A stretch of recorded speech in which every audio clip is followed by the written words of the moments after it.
네, 안녕하세요. DJ마이트의 권혁태입니다. 멀티스크린 기반에 대해서 저희가 스마트 TV 쪽에서 어떻게 해왔는지 간단하게 좀 공유드리고자 합니다. 어, 들리세요? 1995년도 영상입니다. 혹시 아시는 분 있으세요? 얼마 전에 타계한 우리 마왕 신해철 씨의 턴 오프 더 TV라는 뮤직비디오 중에 일부입니다.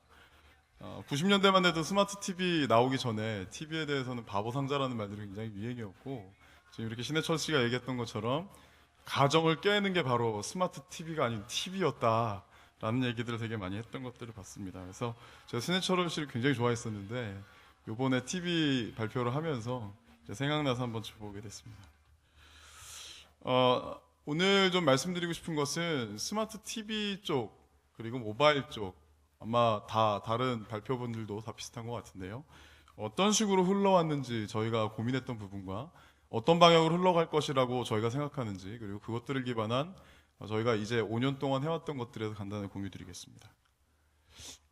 TV를 어떻게 이용하시나요? 제가 1년 전에 2013년도 5월 달에 여기랑 비슷한 곳에서 이런 발표를 했었습니다.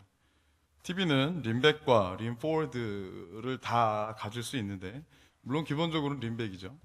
림백은 영화나 드라마, TV쇼 같은 것들 할 때 이렇게 편하게 뒤로 기대서 림백 하더라 라고 이야기했습니다. 그런데 스포츠나 게임을 즐길 때는 림포워드 하더라. 그래서 여러 가지 이 리모컨의 이슈나 이런 것들을 가정을 했을 때 우리는 무엇을 만들어야 할까라는 질문을 드렸었습니다. 그리고 나서 그때 당시에 이와 같이 삼성전자와 LG전자의 스마트 TV에 게임 엔진을 얹은 것들을 보면서 유저를 인포워드하게 하는 것이 바로 킬러 앱이 아닐까라는 말씀을 드렸습니다. 근데 1년이 지났어요. 1년이 지났는데 지금 현실은 어떠냐면 이렇습니다. 아직도 TV를 볼 때는 시청자들은 모두 다 림포워드 하고 있습니다. 아니, 림포워드 아니라 림백 하고 있습니다. 이런 림백 때문에 보면 미래부나 어디나 저희도 되게 많은 참석을 하고 이야기를 하는데, 결국은 스마트 TV라는 것에 대한 수익 모델과 비즈니스의 방향들은 모두 다 림백이기 때문에 OTT에 대해서만 이야기하고 있습니다. 오늘 마찬가지로 CJ에서 상무님 발표하신 것도 이제 모바일과 융합에 대한 말씀들을 하셨을 것 같고요. 그리고 이 이후 시간에 있는 플래닛 쪽에서의 발표도 아마 모바일 연동에 대해서 말씀이 많이 나오실 것 같은데요. 과연 그러면 이 OTT만 과연 스마트 TV라는 것을 대변할 수 있는 것인지 좀 질문을 드리고 싶습니다. 그럼 OTT만 스마트 TV의 핵심 서비스일까요? 우리나라에서는 아니지만 외국에서는 점점 코드 커팅이라는 말들이 굉장히 많이 나오고 있는 것들을 볼 수 있습니다. 미국에서는 최근 들어서 코드 커팅이 2배로 늘어났다고 그러죠. OTT들이 워낙 잘 나오고 발달되어 있기 때문에 기존의 유선 상업이나 이런 것들을 다 정리하고 OTT를 이용하는 상황으로 바뀌고 있다고 합니다. 근데 국내에서는 보면 과연 그럴까라고 질문을 좀 해봤는데요. 국내 유료 방송 사업자의 금액 굉장히 싸더라고요. 뭐 5천 원, 만 원이면은 웬만한 채널 다 볼 수 있고, 사실 커피 한두 잔이면 그 값 낼 수 있는 건데 과연 코드 커팅을 할까라는 고민들을 하고 있습니다. 그리고 더 문제는 사실상 코드 커팅의 이전에 더 문제는 또 스마트폰이라는 강력한 주자가 있다는 게 우리가 늘 고민해야 되는 문제라고 생각합니다. 재밌는 것은 TV 유저의 행태를 봤을 때요. 이 OTT 혹은 동영상을 보는 것들을 보면 TV 유저는 동영상을 보는 것에 대해서 네버라는 유저가 37%나 됩니다. 오히려 TV 이외의 디바이스들이 동영상이라든지 이런 부분들을 접근하기 굉장히 많다라고 보고 있기 때문에 결국은 그런 부분 때문에 OTT가 스마트 TV의 새로운 분야가 아니겠느냐, 어쩔 수 없이 그런 얘기들이 많이 나오는 것 같습니다. 그럼 여기서 잠깐 좀 다른 얘기로 넘어가겠습니다. 스마트폰은 혹시 어떻게 이용하시는지? 우리가 전화기라고 하면 당연하게 통화를 하는데 가장 많이 사용을 하죠. 그리고 문자 메시지를 보냅니다. 그리고 요즘에는 문자 메시지 자동 완성 같은 좋은 기능도 많이 달려있죠. 그리고 게임도 하고 브라우징도 합니다. 심지어는 여러 가지 영상들, 드라마, TV까지도 모바일로 보게 되어 있죠. 근데 재미있는 건 지금 이 동영상을 시청하고 있는 이 여성 이용자의 모습을 보시면 림백하고 있음을 볼 수 있습니다. 기존에 우리가 생각해왔던 것들은 영어로 표현하면은 스마트폰을 유징한다라고 영어를 써오더라고요. 그리고 요즘 들어서 보면 유징뿐만 아니라 와칭 스마트폰이라는 말들이 나오고 있습니다. 이게 재밌는 건 전화라는 것은 사용하는 단말이었는데 사용하는 것에서 벗어나서 이제 새롭게 와칭을 한다라는 표현을 쓰게 되는 게 요즘에 가장 많이 바뀐 것이 아닌가라고 생각합니다. 얼마 전에 구글에서 이 회장님이 말씀을 하셨죠. 모바일이 최우선이다. 즉 모바일 퍼스트는 한물 같습니다. 라고 이야기하고 이외 오직 모바일 시대입니다. 라고 얘기를 했다고 합니다. 그만큼 스마트폰이 파괴력이 너무나 큰 거죠. 스마트폰이 유저가 이용하는 시간이 TV의 시청 시간을 앞질렀다라는 것들은 이미 많이 지난 시대의 이야기가 돼버렸고요. 20대의 스마트폰 보급률이 거의 보유율이 96%가 넘고요. 야구, 축구, 드라마를 결정적인 순간을 실시간으로 볼 수 있도록 망이 좋아졌기 때문에 레이턴시가 거의 없이 이제는 TV로 영상을 다 볼 수 있다고 합니다. 뿐만 아니라 TV에서 모바일로 홈쇼핑도 다 이동을 해서 모바일 중심의 이용을 하고 있다는 이런 상황이 왔다는 거죠. 저희 회사는 2011년도부터 계속 스마트 TV 앱 쪽을 개발했던 회사인데요. 굉장히 많은 꿈을 꾸고 앱을 개발을 했습니다. 열심히 매년 새로운 것들을 만들어서 올렸는데 조회수가 없어요. 조회수가. 이용수가 없는 겁니다. 아니 도대체 이게 어떻게 된 거냐 하고 봤더니 물론 스마트 TV가 아직은 보급도 많이 안 됐을 것도 있고요. 그렇긴 한데 더 문제는 뭐냐면 스마트폰이 TV 사용자층까지 다 빼앗아갔다는 게 가장 문제입니다. 저희가 좀 데이터를 찾아보니까 그나마 IPTV나 이런 데서 기존에 유료 애플리케이션이 팔렸던 게 뭐가 있는지를 봤더니 유아 교육용 콘텐츠가 그나마 팔렸었는데요. 되게 무서운 건 뭐냐면 스마트폰 쪽에 유아 앱이 쏟아져 나오면서 TV 쪽에 있는 유아 콘텐츠 매출이 줄어들기 시작합니다. 굉장히 무서운 거죠. 왜냐하면 TV 쪽에 있는 애들이 쓰는 앱 같은 경우에는 엄마가 아이들에게 15분에서 30분 정도의 자기 시간을 갖기 위해서 던져주는 도구였거든요. 근데 TV를 켜고 채널을 이동하고 앱에 들어가서 실행을 해주는 것보다는 스마트폰을 던져주는 게 훨씬 편하다는 겁니다. 그런 부분 때문에 실질적으로 TV에 있는 다른 부가 서비스의 고객들까지도 모바일로 빼앗겨가는 게 현재의 상태입니다. 그럼 모바일만 해야 될까요? 제가 여기 SK플래닛 김재현 상무님이 최근에 올려주신 자료 인용해도 되냐고 제가 여쭤봤는데 스마트폰이 다양한 기기에 연결의 중심에서 허브가 되는 구조로 가야 된다라고 해서 모바일 센트릭이라는 단어를 많이 쓰더라고요. 이 김재현 상무님뿐만 아니라 다른 데서도 요즘 이 말들을 가장 많이 사용합니다. 작년만 해도요 스마트폰이 계속 강하긴 했지만 TV와 PC의 비중이 상당히 컸었습니다. 근데 올해로 넘어오면서 아주 빠른 속도로 모바일의 비중이 더욱 커지고 있는 것들을 볼 수가 있습니다. 그것들은 사실 저 자신의 생활의 패턴을 봐도 마찬가지인데요. 거의 스마트폰의 이메일이나 SMS나 웹 브라우징이나 소셜은 계속 24시간 체크할 정도로 병적으로 체크하고 있다는 게 제 이제 스타일이 되어버렸는데요. 마찬가지로 사람들의 행동 양식조차도 모바일 중심으로 변화되었다는 것은 분명한 것입니다. 근데 중요한 건 모바일 퍼스트 혹은 모바일 온리가 아니라 모바일 센트릭이라는 겁니다. 지금 이 그림에서 가장 중요하게 보여지는 것은 스마트폰의 이용이 중심에 있고 그것들을 중심으로 나머지가 이용된다는 것들을 볼 수 있는데요. 바로 그런 부분에서 이제 모바일의 중심이 바로 스마트폰이라는 겁니다. 이제 스마트폰이 나오면서 MP3 플레이어, 전자사전, PMP, 내비게이션 다 문제가 됐죠. 최근에는 이제 내비게이션에서 게임기까지 다 신용카드까지도 이제 스마트폰에서 기능을 하면서 많은 영역들을 다 빼앗아가고 있습니다. 스마트 TV 포럼이나 이런 데 나가면 저한테 많은 분들이 같이 이야기하다 나오시는 주제가 그거예요. 어떻게 하면 스마트 TV를 더 이용할 수 있을 것 같아요? 저도 그게 궁금한데요. 저희는 늘 말씀드리는 게 스마트폰이 없어져야 된다고 생각합니다. 스마트폰이 없어지지 않으면 이 많은 산업이 더 이상 이 파괴된 것들을 복구할 방법이 없을 정도로 파괴력이 너무나 무서운 게 스마트폰인 거죠. 요즘에 보면은 차에 내비게이션을 안 두는 분들이 많으세요. 왜냐면은 폰 내비게이션을 쓰시더라고요. 그리고 최근에 봤던 게 SM7 노바라고 새로 나온 차를 한번 시승해 봤는데요. 내비게이션이 없어요. 근데 그냥 모니터만 있더라고요. 근데 이 모니터 뭐예요? 했더니 와이파이 다이렉트로 폰에 있는 내비게이션을 쏴주는 겁니다. 그 정도로 이제 스마트폰을 가지고 모든 걸 대체하는 상황으로 바뀌고 있다는 게 현재인데요. 이게 진짜 없어져야지 살까라는 고민을 이제 할 정도로 너무나 무서운 파괴력을 가지고 있습니다. 저희가 이제 보는 것들에 대해서 좀 말씀드리려고 합니다. 모바일 중심의 컨버전스 그리고 스마트 TV라는 주제인데요. 이렇게 파괴력이 강한 스마트폰을 넘어서지 않고 어떤 방법이 있을까? 혹은 같이 할 수 있는 방법이 있을까?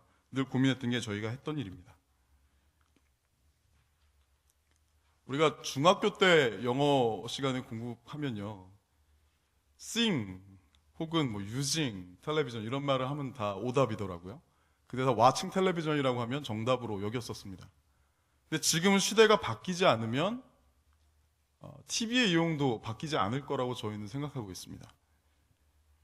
와칭 텔레비전이라는 기존은 과거의 림백 디바이스 그리고 과거에 했던 진짜 전통적인 일방 방송의 양방향인 단방향 방송의 디바이스일 경우만 와칭이라고 생각할 수 있고요.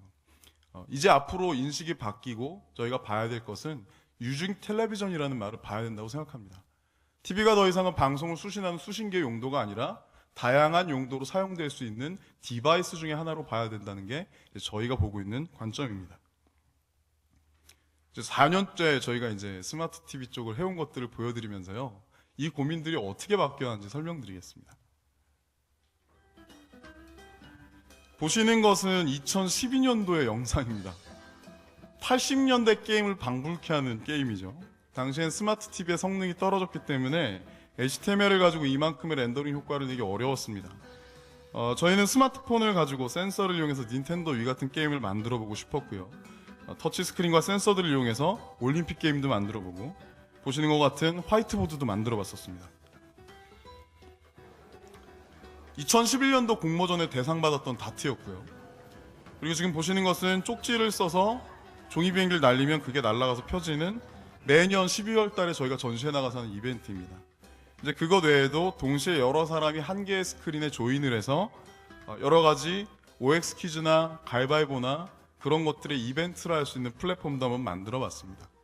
실제로 이 부분은 TV에서 놀지는 않지만 오프라인 이벤트에서 굉장히 많이 사용될 수 있습니다.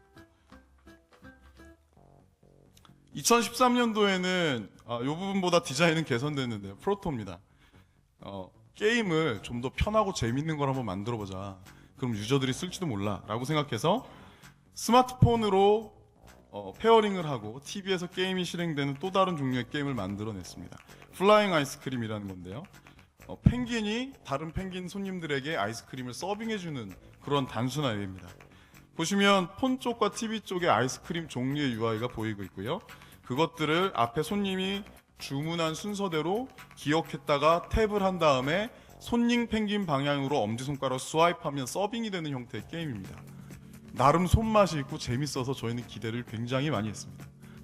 근데 반응들은 되게 좋고요. 전시회장 가서도 여고생들이 굉장히 좋아하더라고요. 아이템도 있고 뭐 소셜 연동도 돼서 랭킹도 공유되고 하는데 문제는 어쨌든 이 모델 자체도 굉장히 제어하는 것에 대해서는 손맛 있고 재밌다라는 평을 듣지만 이 스마트폰과 TV가 페어링된 상태의 서비스를 누군가 쉽게 쓴다는 게 굉장히 어려운 허들이라는 것들을 많이 느꼈습니다.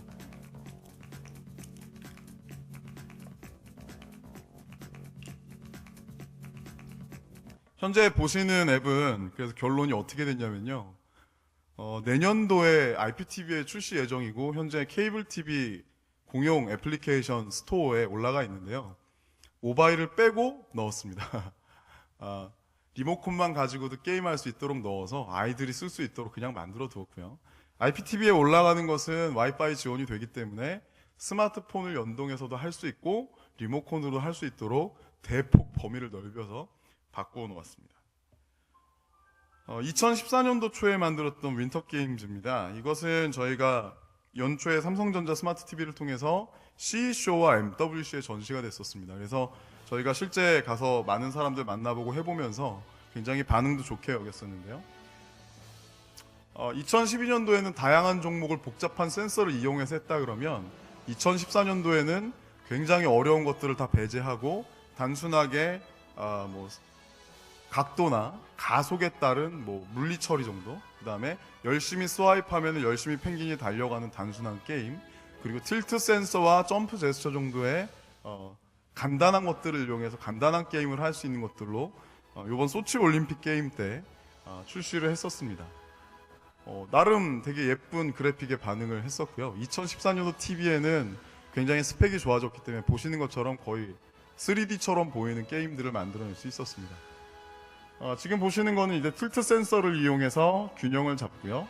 슬로프의 맨 마지막까지 균형을 잘 잡아서 간 상태에서 릴리즈에서 점프를 하면 이제 그것에 대한 비거리가 계산되는 방식 게임입니다. 저희가 만드는 것들은 HTML5를 이용한 표준으로 개발을 하고 있고요. HTML을 가지고 이 정도 만들었다 그러면 대단히 놀라십니다. 근데 보시는 것들은 여전히 HTML 가지고는 스마트 TV에서 3D를 만들 수 없기 때문에 저희가 굉장한 트릭을 써서 만들어낸 건데요. 사실 보셨던 그 아주 빠르게 렌더링되는 3D 배경은 VOD입니다. 그래서 동영상 위에 캐릭터가 올려져서 게임이 동작되는 방식으로 만들었습니다. 어쨌든 2014년 초까지 저희가 보셨던 것 같은 게임을 만들어 왔는데요. 뭐 그냥 데모하기는 좋았습니다.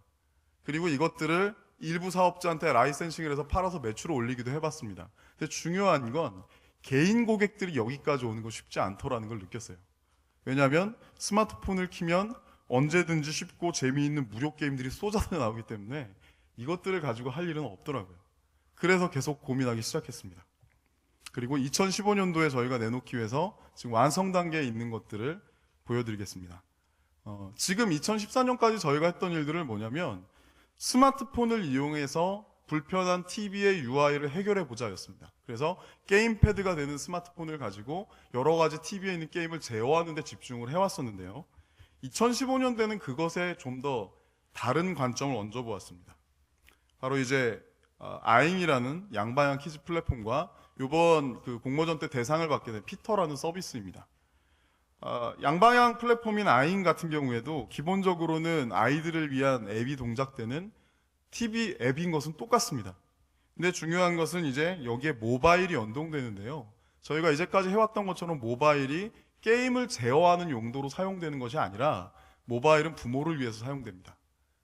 부모님이 모바일을 이용해서 계정을 연동해 놓으면 우리 아이가 했던 장르와 어떤 게임들 한 거에 대한 선호도 같은 것들을 볼 수 있는 리포팅들이 폰에서 제공이 되고요. 그리고 예를 들어 우리 애는 수학을 좀 더 봤으면 좋겠는데 수리 영역에 대해서는 얘가 잘 안 한다. 그렇다면 메인에 보이는 큐레이션 페이지에 수리 영역을 더 노출시킬 수 있도록 스마트폰에서 엄마가 수리 영역 그래프를 올려주면 아이가 TV 앱을 실행시킬 때 그냥 자연스럽게 수학 앱들이 더 많이 나타나는 형태로 동작을 하게 됩니다.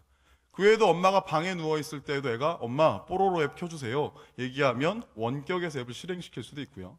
회사에 가서도 아이가 집에서 이걸 이용하고 있을 때 어떤 앱을 얼만큼 이용했는지 강제 종료를 하는 기능이라든지 양방향 메시지를 주는 기능으로 해서 TV에 있는 유저와 폰에 있는 유저가 인터랙션 할 수 있는 기능도 넣어봤습니다.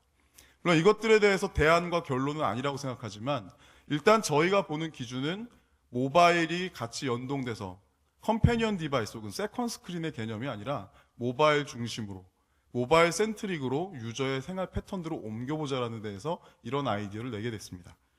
그것들에 대해서 가장 잘 표현한 게 피터 서비스입니다. 피터 서비스는 밖에 지금 전시를 해놨는데요. 스마트 TV를 이용한 홈 트레이닝 서비스라고 보시면 됩니다. 기본적으로 제공되는 영상들은 VOD이고요. 그 VOD는 여느 VOD와 별반 차이가 없어 보입니다. 하지만 차이점이 뭐냐면 스마트폰과 웨어러블 디바이스의 연동을 통해서 색다른 VOD가 제공된다는 게 피터 서비스의 다른 점입니다. 사실상 TV에 있는 VOD를 이용해서 피트니스나 요가나 이런 거 굉장히 많이 하시는데요. 하다가 그만두는 예가 많이 있습니다. 왜냐하면 시간과 공간의 제약이 있는 거실에 있는 TV 앞으로 꾸준히 와서 뭔가를 한다는 건 쉬운 일이 아니거든요. 그래서 저희가 봤던 건 뭐냐면 스마트폰의 모든 중심을 다 실는 거였습니다. 그래서 스마트폰에는 이 개인에 대한 유저의 프로파일을 갖게 됩니다. 이를테면 이 사람 인구 통계학 정보를 기반으로 한 기본 소모 칼로리, 그리고 걷고 뛰어다니는 운동량에 따른 추가 칼로리, 그리고 오늘 먹은 것을 계략적으로 입력을 해서 얼마나 소모량보다 더 먹었는지 덜 먹었는지를 계산을 하고 이 사람에게 이 기반의 프로파일을 가지고 맞는 운동을 제공하는 것이 피터 서비스의 핵심입니다. 유저는 폰을 가지고 TV에 폰을 정합했을 때 폰에 있는 프로파일이 TV로 넘어가게 되고, 텔레비전에서는 정해져 있는 운동 프로그램을 기반으로 오늘 이 사람이 운동한 밖에서의 운동량, 그리고 식사량을 기본으로 해서 오늘 운동량을 동적으로 바꿔서 재생하게 됩니다. 기존의 동영상 같은 경우에는 정해져 있는 패턴이 그냥 송출되는 방식이지만, 저희 쪽은 동영상이 재조합되는 방식으로 구성되었다는 게 다른 점이라고 말씀드릴 수 있습니다. 폰에 있는 여러 가지 식단과 운동량의 정보를 가지고 TV에서 트레이너가 오늘 회원님 식사 많이 하셨네요, 운동 많이 하셔야겠어요 얘기하면서 특별히 세트를 더 늘려주는 방식으로 구성되는 게 피터의 차이점이고요. 또 하나는 실제로 TV에서 있는 시간보다는 모바일을 지니고 돌아다니는 시간이 더 많다고 보기 때문에 가상의 트레이너가 SMS나 음성전화 그리고 영상전화를 유저한테 걸어오는 개념을 넣었습니다. 이를테면 점심시간에 너무 맛있는 거예요. 악마의 음식이 있었는데 그걸 먹었더니 1000칼로리를 섭취한 거죠. 사실 500만 먹었어야 되는데 500이나 넘어간 것들을 폰은 알고 있어요. 간단하게 입력하는 것으로 바꿔놨습니다. 그러면 밥을 먹고 잊혀져서 잠깐 잠이 올 만한 1시간 반에서 2시간이 지나면 약간의 랜덤한 시간의 차이를 두고 피터의 가상 트레이너가 폰으로 전화를 것처럼 구현이 됩니다. 회원님, 오늘 점심 식사 너무 많이 하셨는데요, 이따가 오후에 한 세트 더 하셔야겠어요. 이런 식의 피드백들을 굉장히 많이 넣는 게 차이점이라고 말씀드릴 수 있습니다. 그래서 사실상 저희가 기획하는 가장 핵심은, 유저들은 손에서 모바일을 놓지 않기 때문에 모든 시작은 모바일 중심으로 이루어져야 된다고 보고 있고요. 그 모바일 중심으로 시작된 사용자가 사용에 대한 동료를 가지고 반드시 큰 스크린 앞에 와서 무엇인가를 사용할 수 있도록 바꿔놓도록 노력하는 것이 저희가 지금 컨텐츠와 서비스를 만들고 있는 방향성입니다. 기본적으로 기능은 퍼스널 트레이닝이라 그래서 여러 가지 운동 프로그램들을 제공하는 것들이 있고요. 그 외에도 이제 러닝머신이라 그래서 이렇게 폰이나 웨어러블을 차고 뛰는 훈육을 이렇게 하면 제자리에서 화면이 그냥 플레이되는 단순한 형태의 서비스도 있습니다. 이거는 컨셉 디자인이고요. 밖에 나가보시면 한번 이따 돌아가실 때 들려주시면 자세히 볼 수 있겠습니다. 이외에도 제가 한 가지 빼놓은 게 있는데요. 저희가 지금 보는 것들은 지금 이런 TV 국한되어 있는 솔루션뿐만 아니라 대형 스크린이나 멀티 월 같은 부분들을 굉장히 많이 보고 있습니다.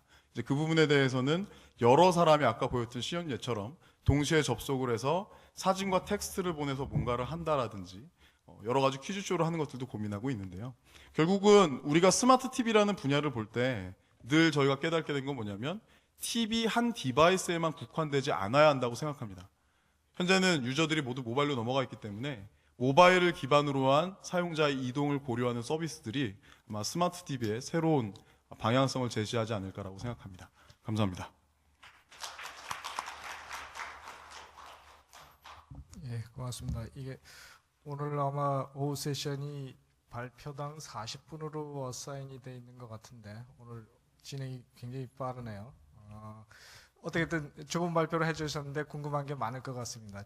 우선 발표하신 내용 중에서 궁금하신 거 있으면 질문을 좀 해주시죠.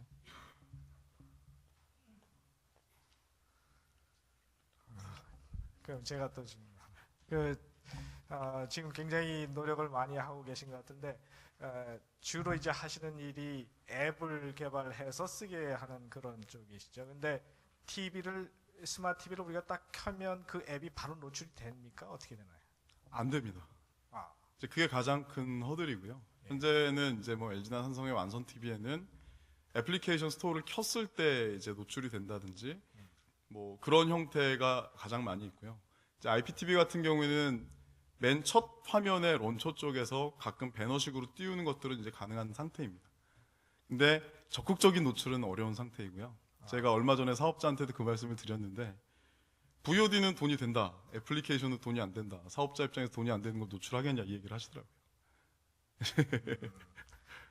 근데 이제 사실은 저도 집에 스마트 TV를 갖고 있지만 스마트 TV라는 기능이 있구나라는 걸 잊어버리고 살거든요. 네.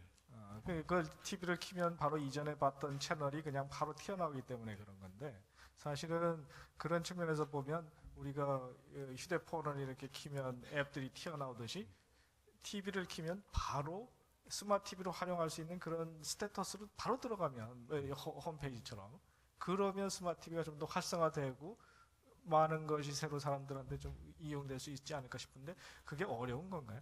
그거를 이제 작년에 제가 발표한 자료 중에 그런 게 있었는데요. TV 쪽의 UI 변화를 보시면 아실 수 있습니다. 처음에 삼성과 LG TV의 메인 스토어 UI를 보시면 스토어 버튼을 딱 누르면 방송 화면이 요만하게 나오고 나머지 앱들이 도배가 됐었는데요.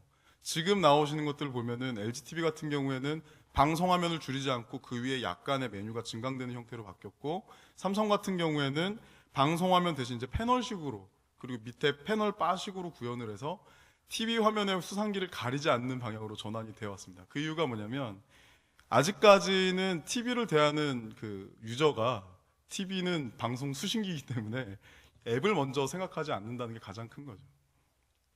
예, 알겠습니다. 혹시 질문 좀 있으신가요?